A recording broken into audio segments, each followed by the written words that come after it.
brought to you by V-Guard. Vadodara મહાનગરપાલિકાએ ગરમીથી બચવા માટે એક્શન પ્લાન તૈયાર કર્યો છે। શ્રમિક તેમજ પાલિકાના કોન્ટ્રાક્ટ પરના કર્મચારીઓને બપોરના સમયે કામગીરીમાંથી મુક્તિ આપશે। સવારે 6 વાગ્યાથી રાત્રે 11 વાગ્યા સુધી બગીચાઓ ખુલ્લા રખાશે। 34 સ્થળો પર ઠંડા પાણીની વ્યવસ્થા ગોઠવવામાં આવશે। ભાવનગરમાં ગરમીનો પારો ઊંચકાયો। શહેરમાં તાપમાન વધતા બપોરના સમયે રસ્તાઓ સુમસામ બન્યા। લોકોએ કામ વિના ઘરની બહાર નીકળવાનું ટાળ્યું છે। જરૂરી કામથી બહાર નીકળતા લોકો પણ શરીર ઢાંકીને નીકળતા જોવા મળ્યા। સાબરકાંઠામાં કાળઝાળ ગરમીથી લોકો ત્રાહિમામ। ગરમીને કારણે સાબરકાંઠા અને અરવલ્લીની લોકોને હાલાકી પડી છે। લોકોએ કાળઝાળ ગરમીથી બહાર નીકળવાનું ટાળ્યું છે। ગરમીને કારણે રસ્તાઓ સુમસામ જોવા મળ્યા।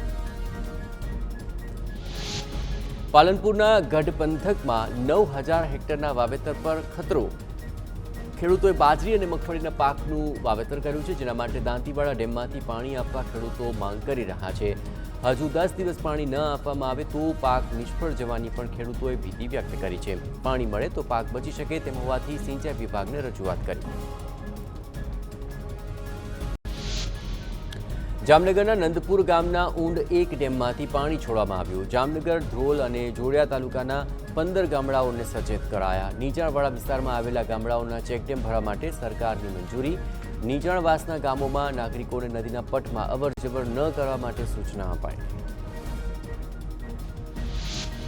સુરેન્દ્રનગરમાં નકલી બિયારણ મુદ્દે કોંગ્રેસે જિલ્લા કલેક્ટરને કરી રજૂઆત। મોટાભાગના બિયારણ ફર્ટિલાઇઝરની દુકાનો અને એગ્રો કેન્દ્ર પર વેચવામાં આવતા હોવાનો કોંગ્રેસનો આક્ષેપ।